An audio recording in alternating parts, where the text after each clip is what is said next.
열왕기상 3장 23절에서 28절 말씀입니다.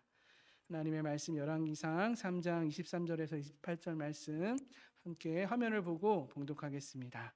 왕이 이르되 이 여자는 말하기를 산 것은 내 아들이요 죽은 것은 내 아들이라 하고 저 여자는 말하기를 아니라 죽은 것이 내 아들이요 산 것이 내 아들이라 하는도다 하고 또 이르되 칼을 내게로 가져오라 하니 칼을 왕 앞으로 가져온지라. 왕이 이르되 산 아이를 둘로 나누어 반은 이 여자에게 주고 반은 저 여자에게 주라. 그 산 아들의 어머니 되는 여자가 그 아들을 위하여 마음이 불붙는 것 같아서 왕께 아뢰어 청하건대 내 주여 산 아이를 그에게 주시고 아무쪼록 죽이지 마옵소서 하되 다른 여자는 말하기를 내 것도 되게 말고 나누게 하라 하는지라. 왕이 대답하여 이르되 산 아이를 저 여자에게 주고 결코 죽이지 말라. 저가 그의 어머니라 하매 온 이스라엘이 왕의 심리하여 판결함을 듣고 왕을 두려워하였으니 이는 하나님의 지혜가 그의 속에 있어 판결함을 봄이더라. 아멘. 네, 이 시간에는 하나님의 지혜라는 제목으로 하나님의 말씀을 잠시 나누고자 합니다. 네, 오늘 본문은 우리가 잘 알고 있는 솔로몬의 재판 이야기입니다. 솔로몬의 이 재판은 오늘 본문에 갑자기 등장한 이야기가 아니라 바로 앞장의 사건과 이어지는 이야기입니다. 바로 앞 본문에서 솔로몬이 하나님께 일천번제를 드리고 그날 밤에 하나님이 솔로몬의 꿈 가운데 나타나셔서 내가 너에게 무엇을 주고 라고 물으십니다. 그때 솔로몬은 하나님께 이스라엘이 왕으로서 누릴 명예와 권력과 힘을 구한 것이 아니라 오직 하나님의 백성 이스라엘을 공정하게 재판하고 다스릴 수 있는 지혜를 달라고 구하지요. 하나님이 이 솔로몬의 응답을 기뻐하시고 그가 구한 지혜뿐만 아니라 부와 명예와 권력까지도 허락해 주십니다. 그리고 이어지는 그 사건이 바로 오늘 본문에 나오는 솔로몬의 재판 이야기입니다. 그러니 이 재판 이야기는 단순히 솔로몬 왕이 얼마나 지혜로운 왕이었는지를 보여주기 위한 말씀이 아닙니다. 하나님이 솔로몬에게 주신 지혜가 어떠한 지혜인지, 동시에 하나님께서 우리에게 주시고자 하는 참 지혜가 무엇인지를 우리에게 알려주고 있습니다. 본문의 이 재판은 사실 판결을 내리기 어려운 사건이었습니다.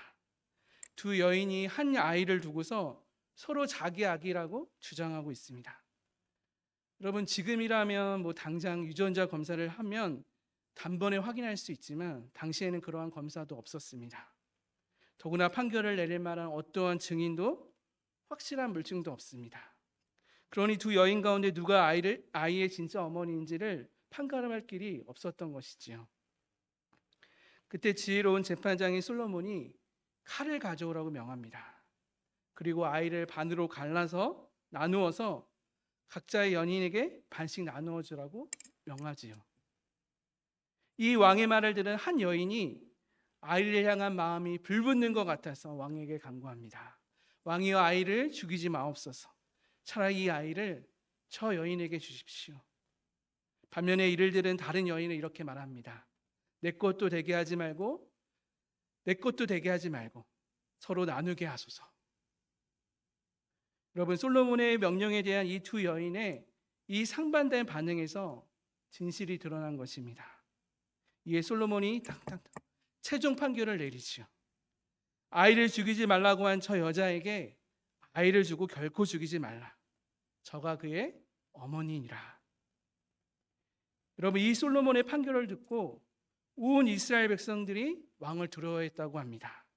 이는 이 솔로몬의 재판 가운데 하나님의 지혜가 담겨 있음을 분명히 보았기 때문이지요. 여러분, 솔로몬은 칼로 아이를 반으로 가르라는 명령을 통해서 이를 알고자 했던 것입니다. 그 아이의 친어머니라면 분명 자기 아이를 되찾고 소유하는 것보다 그 아이의 생명을 더 소중히 여기고 사랑할 것을 말이지요. 여러분, 이것이 바로 솔로몬에게 주신 하나님의 지혜입니다. 여러분, 하나님의 지혜 안에는 무엇보다도 생명을 소중히 여기고 사랑하는 마음이 담겨 있는 것이지요. 하나님의 지혜에는 언제나 생명을 존중하고 생명을 사랑하고 생명을 살리는 것으로 목적하고 있음을 우리는 알 수 있습니다. 바로 생명을 사랑하고 살리기 위해서 오늘 본문에 등장한 어머니처럼 자기의 권리와 마땅한 권리와 유익까지도 얼마든지 내려놓고 포기하며 희생할 수 있었던 것이죠. 여러분, 이것이 하나님이 우리에게 주신 지혜의 특징입니다. 여러분, 반면에 세상 사람들이 자랑하는 세상의 지혜는 어떻습니까? 세상의 지혜는 자신의 권리와 유익, 자신의 옳음을 주장하기 위해서, 증명하기 위해서 다른 사람의 생명을 존중하지 않고 해치기를 서슴지 않습니다.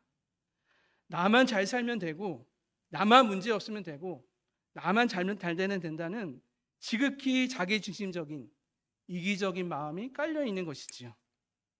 여러분, 이것이 우리가 날마다 우리 주변에서 마주하는 세상 지혜의 현실이지요. 세상의 지혜의 그 똑똑함이 도리어 다른 이의 생명을 존중하지 않고 멸시하고 짓밟고 빼앗는 것을 우리는 종종 보게 되는 것입니다.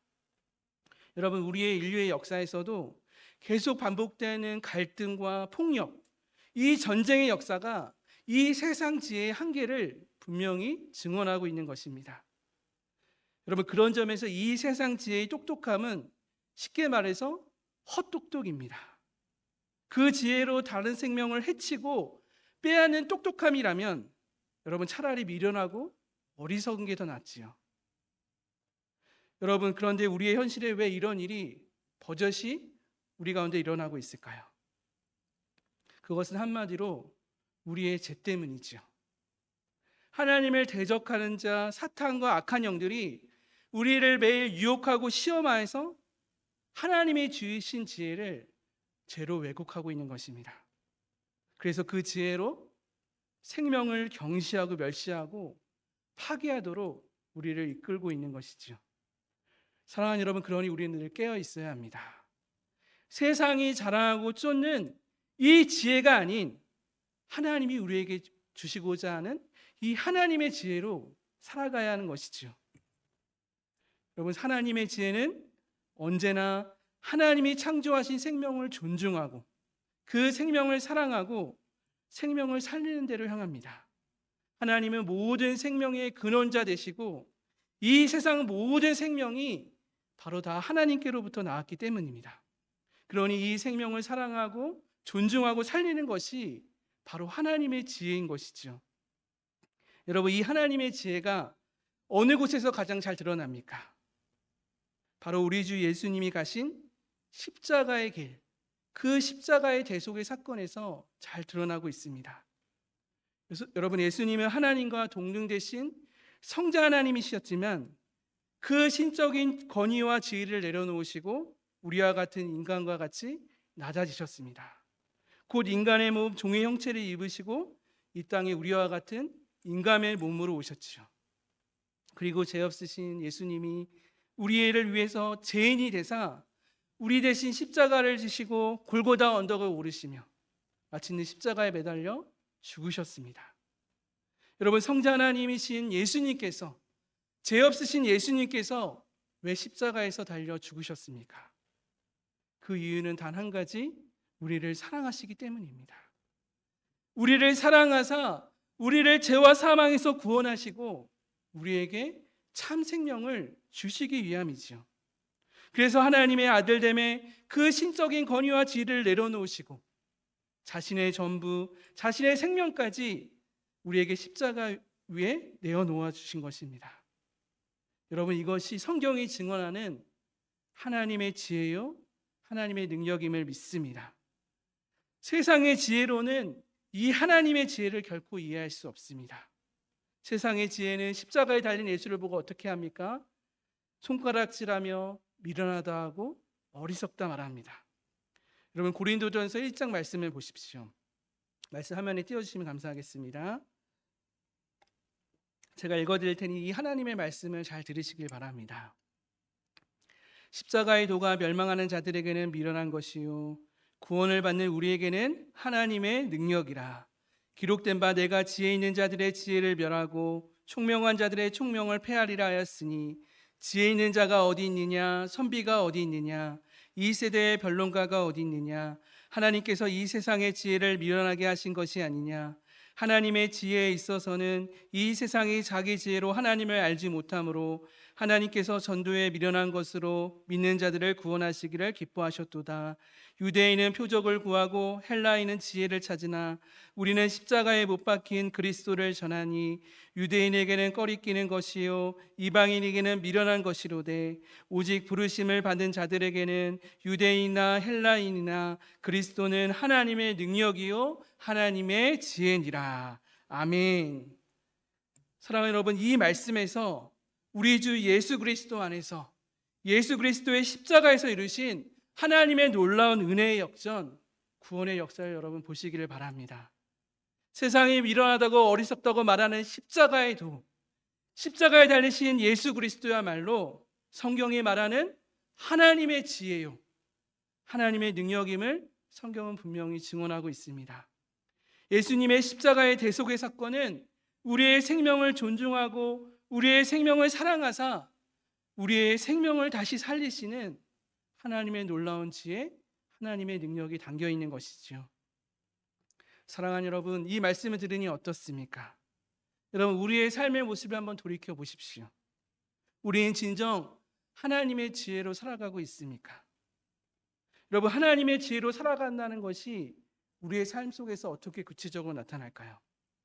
여러분, 이를 우리가 쉽게 알기 위해서 하나님이 주신 10계명 중에 6계명을 한번 살펴보기 원합니다. 제 6계명이 뭔지 아십니까? 살인하지 말라는 계명입니다. 이 계명에 대해서 신앙 고백서 하이델베르크 요리문답의 해설을 보십시오. 화면을 보시면 나오는데요. 살인은 이웃의 생명을 해치고 빼앗는 것뿐만 아니라 그 마음속에 이웃을 향한 미움과 분노, 시기와 같은 마음까지도 포함하고 있음을 말합니다. 즉 우리 마음속에 내 옆에 이웃을 존중하지 않고 미워하며 증오하는 마음도 바로 살인하는 마음의 뿌리가 된다고 분명히 말하고 있는 것이죠. 화면 다시 한번 띄워주시면요. 여기 화면에 나온 글을 한번 같이 읽어보기 원합니다. 같이 한번 읽어보겠습니다. 시작. 살인은 내 옆에 이웃의 자리와 역할을 인정하지 않고 그 사람의 존재와 인격을 무시하는 것입니다. 여러분 어떻습니까? 우리가 이 신앙고백서 해설을 통해서 하나님이 우리에게 주신 지혜, 그 지혜를 분별할 수 있는 하나의 시금석을 보게 됩니다. 여러분 그 시금석이 여러분 무엇입니까? 그것은 나의 마음과 태도, 말과 행동을 통해서 내 옆에 이웃의 생명을 진정 존중하며 사랑하며 살리고 있는가? 내 이웃의 권리와 삶의 자리를 진정 존중하고 인정하고 있는가? 내 이웃을 향해 내 이웃을 진정 유익하게 하고 행복함을 주고 있는가? 라고 말이지요. 여러분 이 말씀에 비추어서 우리의 삶을 다시 한번 돌이켜 보십시오. 가만히 내 옆에 가까이 있는 내 가족과 동료와 이웃의 얼굴을 보십시오. 그냥 훑어보지 마시고 자세히 한번 보시길 바랍니다. 내 사랑하는 가족과 내 동료와 내 이웃이 나로 인해서 진정 유익함을 얻고 행복해하고 있는가? 나로 인해 진정 그 인생을 살만나게 살고 있는가? 아니면 반대로 나로 인해서 내 이웃이 불편해하고 힘들어하며 불행하게 살고 있지 않은지 말이지요. 여러분 우리가 진정 어떠한 지혜로 살아가고 있는가? 어떠한 열매를 맺고 있는가? 바로 여기서 갈리는 것입니다. 사랑하는 여러분, 이 말씀으로 여러분에게 권면드립니다. 무엇보다도 하나님의 지혜를 구하시기를 바랍니다. 하나님은 예수 안에서 그 진리 안에서 우리에게 하나님의 자녀된 특권과 자유를 주셨습니다. 그러나 그 하나님의 자녀된 특권과 자유는 우리의 마음대로 멋대로 살라고 주신 것이 아니지요. 하나님의 자녀된 특권과 자유는 우리를 향한 하나님의 거룩한 책임과 목적을 향해서 우리를 이끌고 있는 것입니다. 그럼 하나님이 우리에게 주신 거룩한 책임과 목적이 어디에 있습니까? 그것은 우리를 향한 하나님의 뜻을 이루는 것, 하나님이 창조하신 그 생명을 사랑하고 존중하며 살리는 데 있는 것입니다. 여러분 이 목적을 잘 감당하라고 하나님이 우리에게 이 지혜를 주시는 것입니다. 여러분, 그 하나님의 지혜가 무엇입니까? 내 자유와 권리가 중요하듯이 상대방의 자유와 권리도 중요함을 아는 것입니다. 내 명예가 중요하듯이 상대방의 명예도 지켜주는 겁니다. 나아가 내 생명과 마음이 중요하듯이, 내 생각과 마음이 중요하듯이 상대방의 생각과 마음을 존중하고 인정하는 겁니다. 결국 하나님의 지혜는 내 생명을 소중히 여기고 사랑하듯이 이웃의 생명도 소중히 여기며 사랑하며 그 생명을 살리는 것이지요. 사랑하는 여러분, 이것이 오늘 본문이 말하는 하나님의 지혜입니다. 그러니 세상이 쫓고 자랑하는 지혜가 아닌 오직 하나님의 지혜로 살아가시기를 바랍니다. 나로 인해서 내 옆에 가족과 동료와 이웃이 세워지고 또 힘을 얻고 정말 행복하게 만드는 그런 복된 인생을 사시기를 바랍니다. 사랑하는 여러분, 이곳 샘물 호스피스는 하나님이 주신 생명을 가장 소중히 여기는 곳입니다. 샘물에 계신 환우니 한 분 한 분을 하나님의 형상이 담긴 존재로 여기며 가장 존중히 여기며 사랑과 친절로 섬기기를 힘쓰는 곳이지요. 바라긴 이곳 샘물에 계신 우리 모든 상급 봉사자분들, 한 영혼을, 한 생명을 천하보다 귀하게 여기는 하나님의 아버지의 마음을 품으시길 바랍니다. 또 그 한 생명을 존중하고 사랑하고 살리는 하나님의 지혜가 우리 가운데 있기를 소망합니다. 오늘도 우리에게 맡겨주신 환우님과 보호자분들을 향해서 우리가 할 수 있는 따뜻한 말 한마디, 작은 친절함과 그 돌봄과 섬김을 통해서 환난과 고통 가운데 힘들어하는 분들이 오늘도 하루를 견딜 수 있는 힘과 위로를 얻을 수 있도록 여러분 도와주시기를 바랍니다. 또 함께 이 사역을 감당하는 옆의 동료들을 그 서로의 역할을 인정하고 존중하며 이 귀한 사역을 더불어 함께 기쁨으로 감사함으로 감당하시기를 바랍니다. 그리하여 이곳 샘물 호스피스가 하나님의 지혜로 하나님의 생명의 기쁨과 감사가 넘치는 사랑의 공동체가 되기를 예수님의 이름으로 간절히 소망합니다. 아멘.